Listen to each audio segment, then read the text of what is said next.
Meus irmãos, abra vossas Bíblias em Provérbios, capítulo 23. É até difícil a gente tirar lições desse início aqui do Provérbio 23, que fala certas coisas, mas a Bíblia está escrito assim, Salomão disse, vamos ver o que nós podemos tirar para nosso proveito, o entendimento, que Deus nos dá entendimento. Provérbio 23.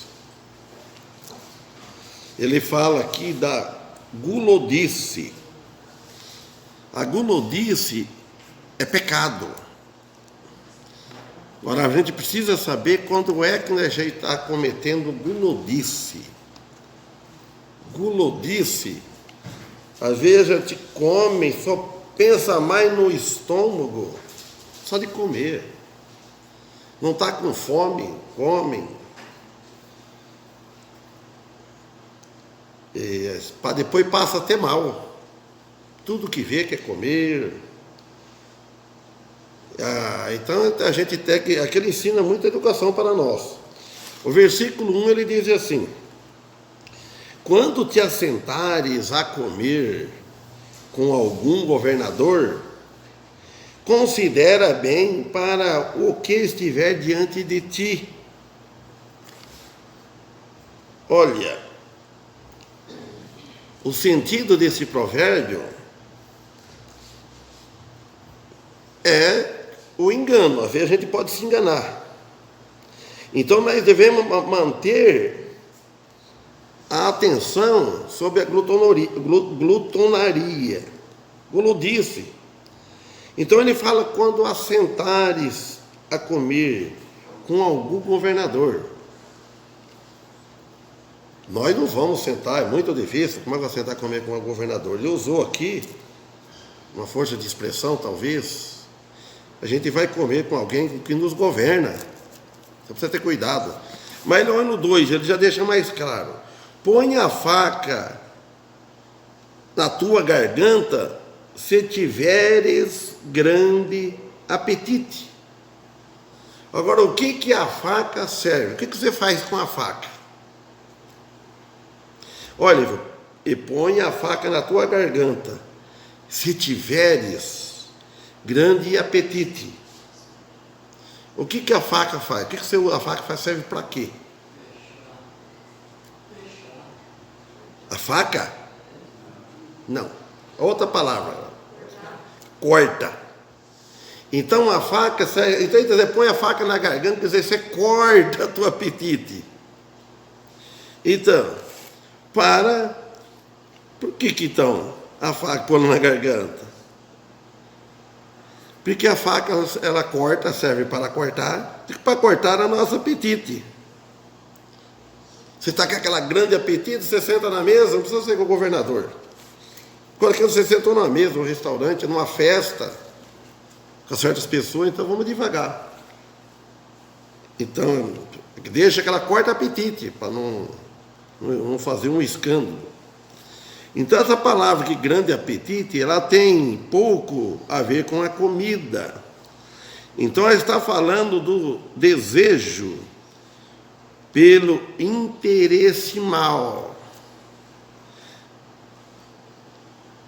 insensatez, falta de juízo, loucura, imprudência. Se a gente só pensar em comer, às vezes nem hora para comer, senta na mesa, vai comendo, não lembra de agradecer a Deus. Não, primeiramente dá graças a Deus, para depois você comer. Dá graças a Deus pelo pão que Ele nos está dando, pondo na mesa para nós comer. Ele depois disse no 3, não cobices os seus manjares delicados, porque é pão de engano. Se fala que é pão de engano, porque é comida enganosa. Não cobiça os seus delicados manjares, porque são comidas enganosas. e não é manjar espiritual. O que nós devemos ter bastante apetite, aí não precisamos de pôr a faca na garganta, é a comida espiritual. Aí nós devemos desejar ter esse apetite para a comida espiritual. Como Jesus disse lá no Evangelho de João, capítulo 6, versículo 51, ele disse que eu sou o pão vivo que desceu do céu. Jesus disse. Então ele é o pão vivo. Jesus, pão vivo. Quem comer este pão viverá para sempre. A palavra dele, ele alimenta. Jesus nos alimenta. Quando a gente aceita ele, e depois vai ouvindo, alimentando cada dia da sua palavra. É este pão que a gente deve ter bastante apetite para alimentar a nossa alma, o nosso corpo não é nem tanto. O versículo 4 fala: não te fatigues para seres rico, e não apliques nisso a tua própria sabedoria. Não aplique nisso a sua própria sabedoria, porque há um curso ou um caminho que não foi traçado por Deus. Este curso de vida, esse caminho não é traçado por Deus. Por quê? É a riqueza material. A riqueza material, ela não é que ela é pecado, ela se torna pecado. O que Deus planejou para nós, o que Deus preocupa com nós, é nossa riqueza espiritual. Nós precisamos crescer na vida espiritual, dedicar mais nossas vidas, o nosso tempo na vida espiritual. Porque esta vida é passageira. Morrer, a gente vai morrer. E nós vamos para os céus. Por que nós vamos querer alimentar tanto das coisas do mundo, que para nada serve? Não presta as coisas do mundo. Aí nós temos, nas coisas do mundo, devemos pôr a faca na garganta. E confiar no Senhor, e deixe ser guiado pela sua sabedoria, que está em Jesus Cristo, a sabedoria de Deus encarnada. O apóstolo Paulo também disse, para ele lá na carta dele, 1 Timóteo capítulo 6, versículo 9, ele disse sobre esse provérbio a Timóteo. Vamos ler, se quiser ler 1 Timóteo 6, 9.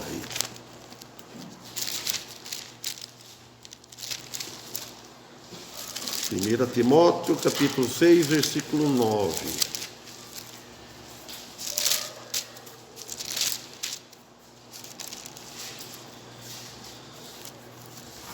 O que o apóstolo Paulo disse para Timóteo, e para nós também: mas os que querem ser ricos caem em tentação e em laço e em muitas concupiscências loucas e nocivas, que submergem os homens na perdição e ruína. Então, olha bem, o apóstolo Paulo, ele falou: os que querem ser ricos, preocupa tanto ser rico, fica aquela tentação de querer mais. Então ele falou que ele vai cair em laços, em muitas concupiscências loucas, nocivas, prejudicial. E muito vai naufragar, vai morrer na perdição, ruína. Porque ele está dedicando muito a essas vidas. Por que ao do 10? Porque o amor ao dinheiro é a raiz de toda espécie de males. Porque o amor ao dinheiro, olha, ele está dizendo, não é o dinheiro que é pecado, o amor ao dinheiro é a raiz. A raiz está lá embaixo, lá, ó, de toda espécie de males. E nessa cobiça alguns se desviaram da fé e se traspassaram a si mesmo com muitas dores. Então ele falou que nessa cobiça, ele estava falando para Timóteo, que daquele tempo, nessa cobiça, muitos se desviaram da fé por causa do amor ao dinheiro. Põe o dinheiro em cima de Deus.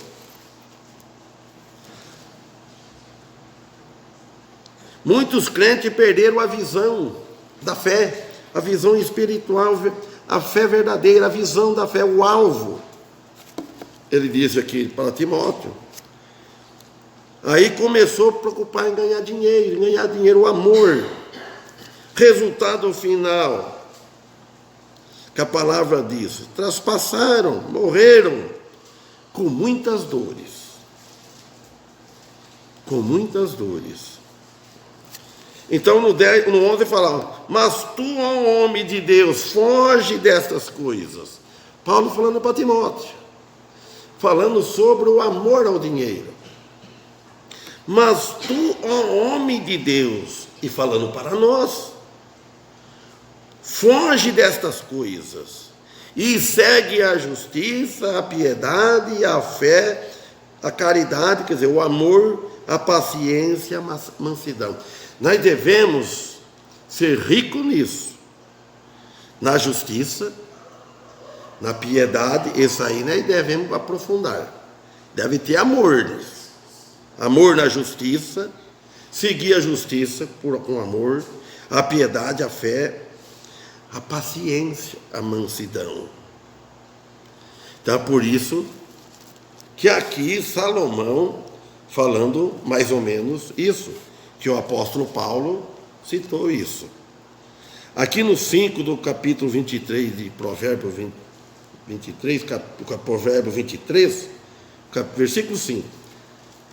Terias tu que fixar os teus olhos naquilo que não é nada? Porque certamente criarão asas como asas de águia e voarão ao céu. Note bem, ele falou assim, se nós fixarmos os olhos naquilo que não é nada, essas coisas do mundo não é nada, ela não tem peso espiritual, isso aí pode perder.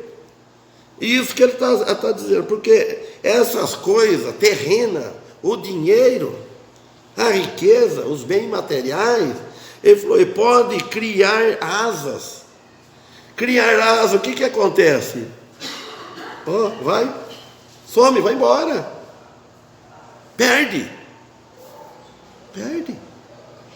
Quantas pessoas nós já vimos nessa vida? Perde o dinheiro, perde tudo. É difícil ganhar, mas perder é fácil. Olha, como asas de águia, e voarão ao céu, some. Por isso que ele está dizendo. Então, as riquezas que o Salomão diz aqui, elas são temporárias. Porque em Eclesiastes, você vê que Salomão fala muitas coisas. Há tempo para tudo.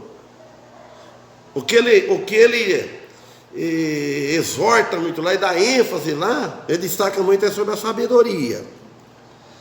Então, as riquezas são temporárias.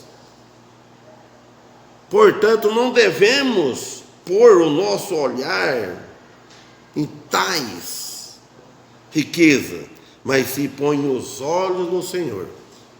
Não é pecado ser rico de forma nenhuma, você ganhar dinheiro justamente, mas não tirar os olhos do Senhor. Não tirar a visão do Senhor, o amor. Não deixar que a riqueza, o dinheiro atrapalhe servir a Deus. Pelo contrário, se nós sabemos usar o dinheiro, vamos usar para a glória de Deus. Usar para a glória de Deus. Não para nós. Também ele disse em Mateus 6, 19, 20, capítulo 6. O que ele diz? Nós juntei, vamos ler lá também, Mateus 19, 6. 19, 6, 19, desculpa.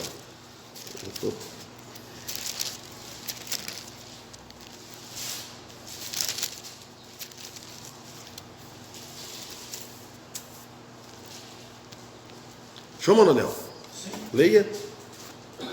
Não ajunteis tesouro na terra, onde a traça e a ferrugem os consomem, e os ladrões invadem e roubam. Mas ajuntais tesouro nos céus, onde nem a traça nem ferrugem os consomem, e os ladrões não invadem nem roubam. 21. Porque onde estiver o teu tesouro, aí estará também o teu coração. Amém, obrigado. Note bem. Ele fala aqui, ó, tesouros do céu. Você vê que primeiro o assunto é tesouros dos céus. Fala, não ajuntei tesouros na terra.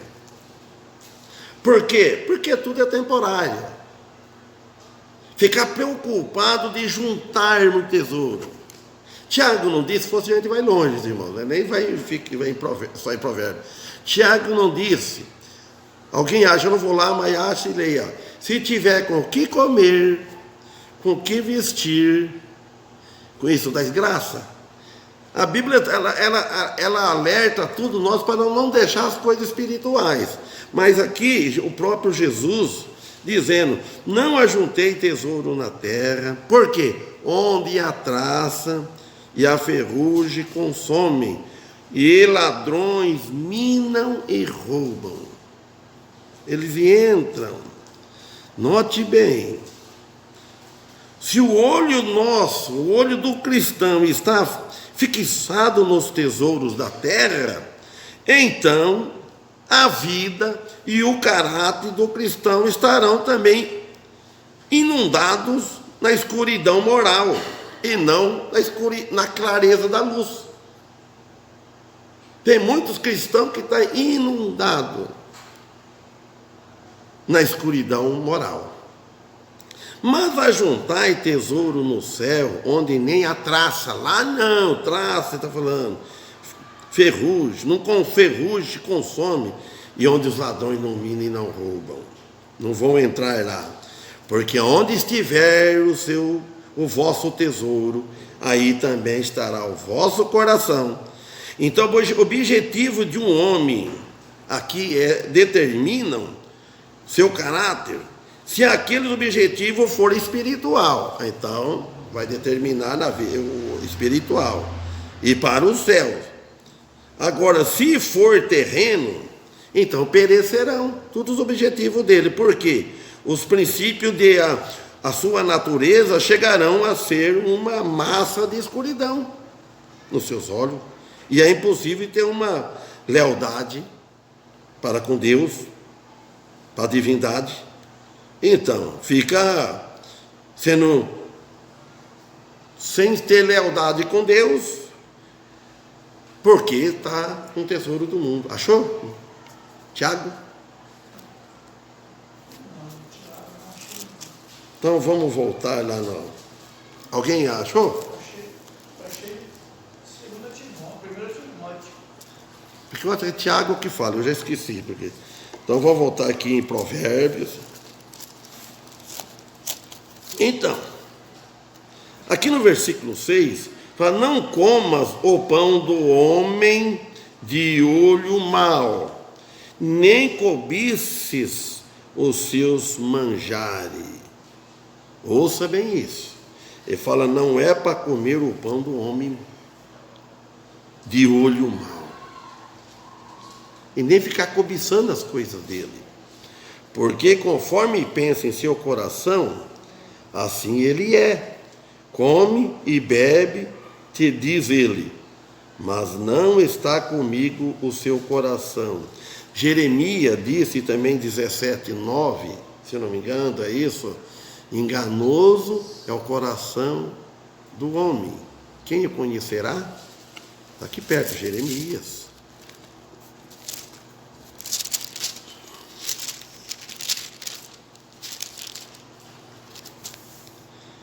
Jeremias 17:9.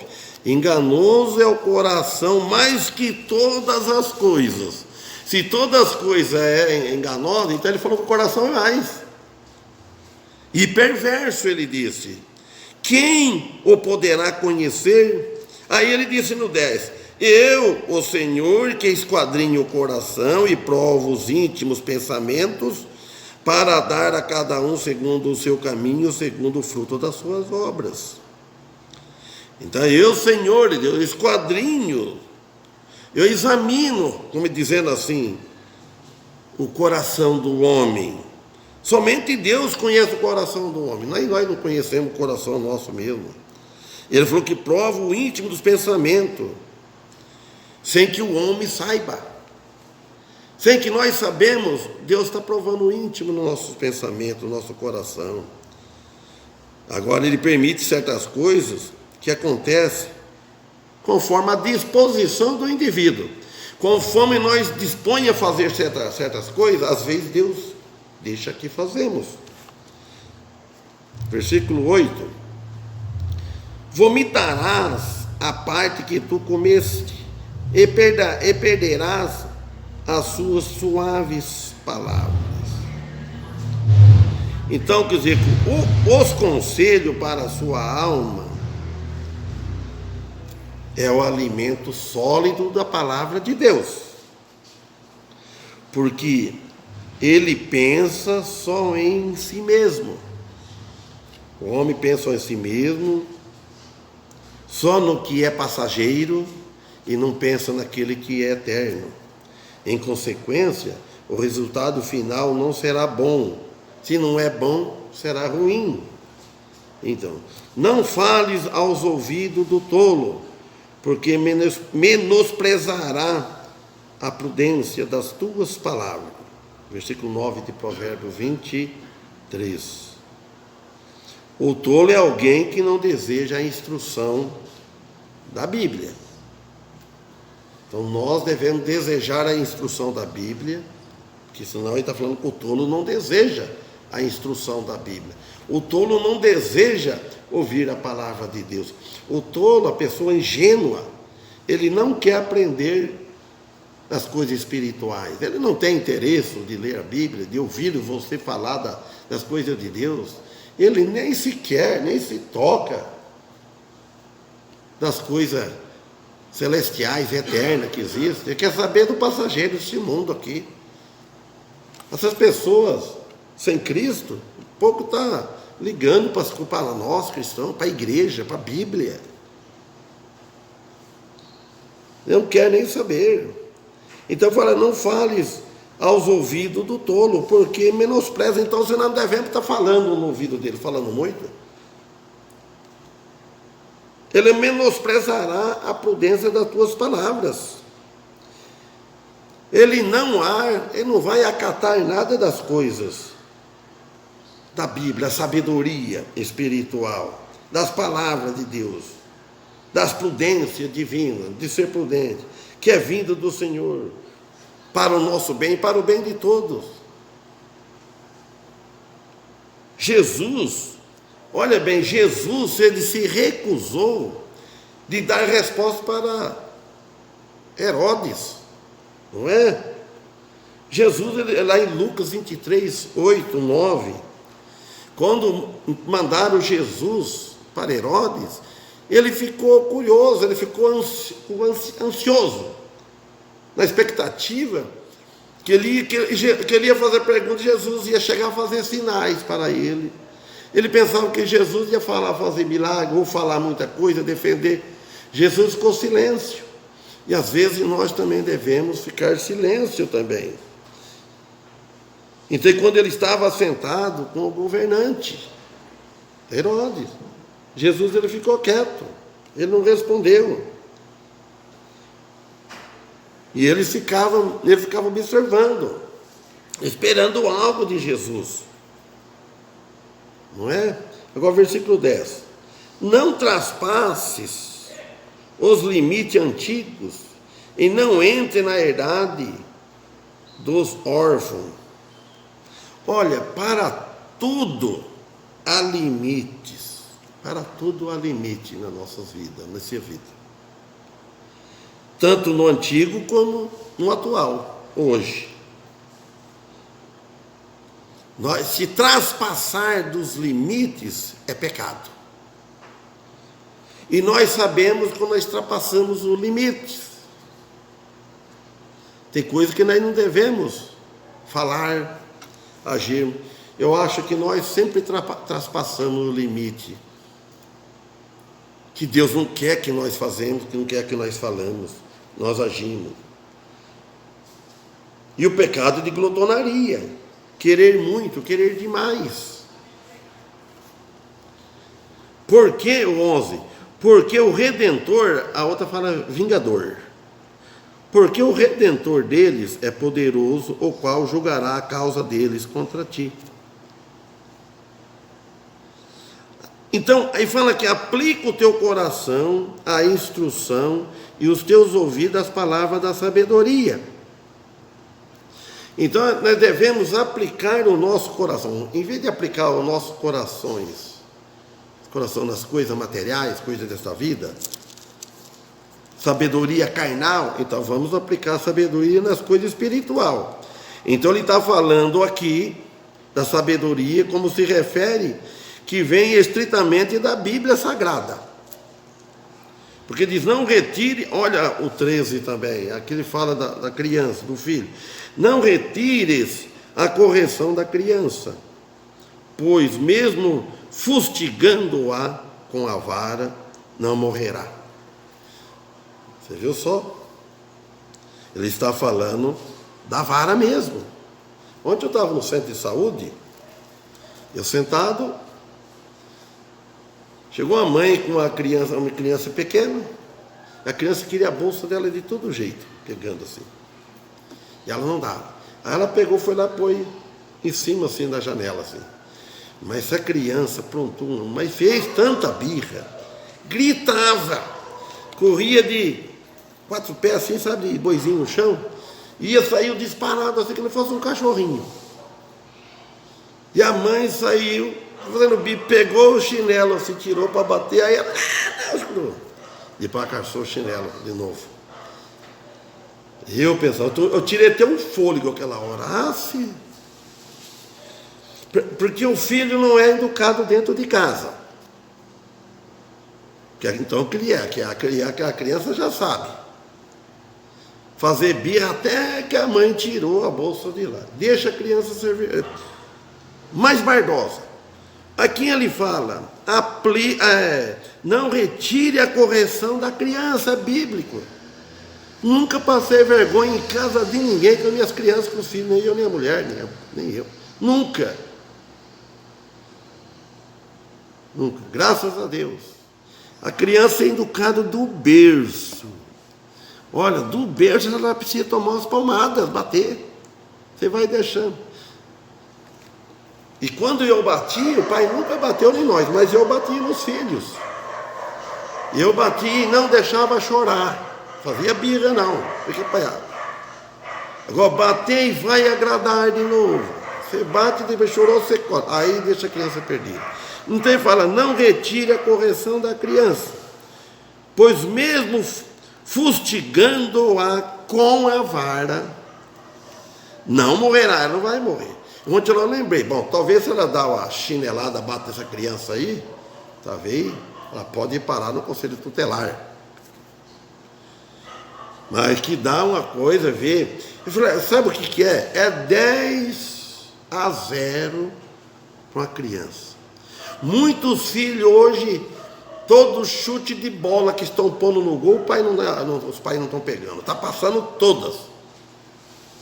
Não deveria passar nenhuma. Nenhuma. Pegar. Eu ouvi essa frase, a pessoa falar 10-0.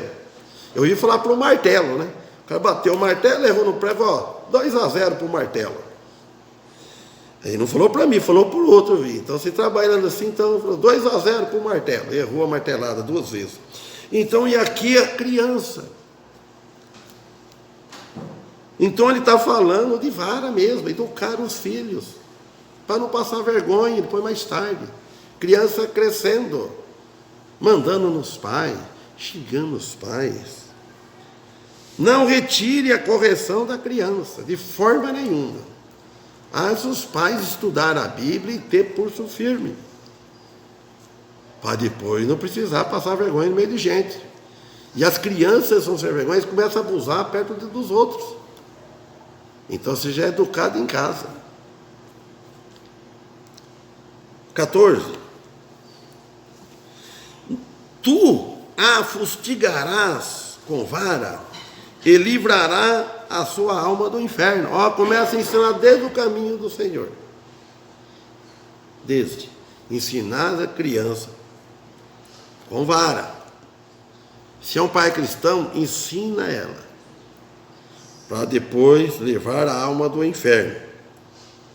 Muitos pais não estão corrigindo as crianças.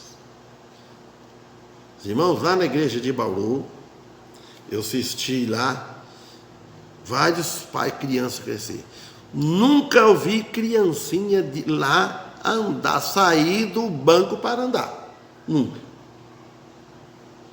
Eu podia falar o nome dos pais lá. Tem de 3 ou 4 lá que eu acompanhei. Com criança no público, no culto criando. Eu não sei como é que pode. Não saía do banco, eles corrigiram no banco. Não andava, não tinha regalia de jeito nenhum. Mas paciência, né? Mas os pais dando moleza em casa, não estão criando os filhos direito. Deus dá auxílio para nós criar no caminho do Senhor e educar com varas. A criança não vai matar, não. É para corrigir, vai ter que sente. Desde pequena, sabe? Não. O pai e a mãe têm autoridade. Eles têm que crescer com medo. Tem que crescer com medo das crianças. Não é só de falar, não. Às vezes que tu vai ao pai e falar assim, filho, o pai vai te bate. Filho, e passa. Não pode falar assim. Já falar sério. Falar com autoridade. Nisso aí eu tenho experiência. Criei 2, mas criamos com autoridade. Eles não respondiam, não. Eles não brincavam. Não. Respeitavam. Graças a Deus por isso. Pode perguntar para eles. Nós já fomos natureza criada assim. E os filhos respeitar o pai e a mãe. Nós não fomos criados em 8 filhos em casa, fomos criados. Não. Quando eu fui responder para o pai, depois de adulto, na mangueira. Falei meio cochichado e ele não abaixou a guarda, não. Aí eu falei, o que? Aí ele ia me dar, ele falou que eu falei que ele podia até me matar. Fiquei tão nervoso quando ele falou que ele podia me matar. Ele deu uma roncada na voz assim e falou, ficar quieto, fazer o quê? Eu vou brigar com meu pai? Ele vai vir mesmo e daí depois? Tem que apanhar? O vô bateu no filho dele, tio Ico mais velho, depois de casado, você imagina, deu um tapa. Ele só falou assim, a pena que é pai. Imagina, fosse outro então, respeitou. Você imagina, depois de casado, o pai vinha bater perto da mulher, perto dos filhos, dar um tapa no filho, porque estava brigando com os cunhados dele e tudo na porta da casa. Os cunhados tudo foi lá, e ele pegou o facão, com o facão escondido assim, para a turma veio na casa dele, os irmãos da mulher dele. Quando ele viu o vô vindo, ele fez assim, ele jogou o facão e o vô viu. O vô só chegou e deu socou a mão nele. Ele só falou, a pena que é pai. Então, e os pais hoje nem com criança não batem na criança. Criança que dá tapa no pai. Então, filho meu, 15, vamos parar aqui. Se o teu coração for sábio, igualmente também se alegrará o meu coração. Entendeu? Todos os pais desejam que os filhos sejam sábios. Se o filho for sábio, os pais vão se alegrar. E se nós, sendo filho de Deus, né, for sábio, né, vamos alegrar a Deus. Ele vai sentir prazer em nós cristãos. Então ele fala: meu filho, se o teu coração for sábio, igualmente também se alegrará o meu coração. Salomão falando isso, meu filho. Então, a mesma coisa de Deus falando para nós, e nós falar para os nossos filhos. Né? Queremos ver os filhos sabedoria espiritual, saber viver neste mundo. O filho, se não for bem educado em casa, ele vai dar trabalho. Você vai chorar mais tarde. Pode ter, você até ver o filho preso nas drogas. Por quê? Não educou o filho no caminho do Senhor. Desde pequeno, educar o filho, que o filho respeita. Nem que ele não cresça ser cristão, mas ele deve respeitar, saber respeitar. Ele aprendendo a educação em casa, ele vai respeitar os outros lá fora. Ele vai respeitar os idosos. Ele vai ter educação. A herança maior que Deus nos dá é aos filhos, aqui na terra. O que nós conseguimos de uma herança, de criar aqui, é os filhos. Dinheiro você ganha, dinheiro é fácil. Você conseguir dinheiro, mas conseguir educar um filho não é fácil. Tem que ter sabedoria, tem que ter paciência, tem que ter coragem, e certa hora tem que agir. Agir mesmo. E do jeito que o mundo vai indo hoje, está difícil de criar filho no caminho do Senhor. Mas alguns já estão. Amém?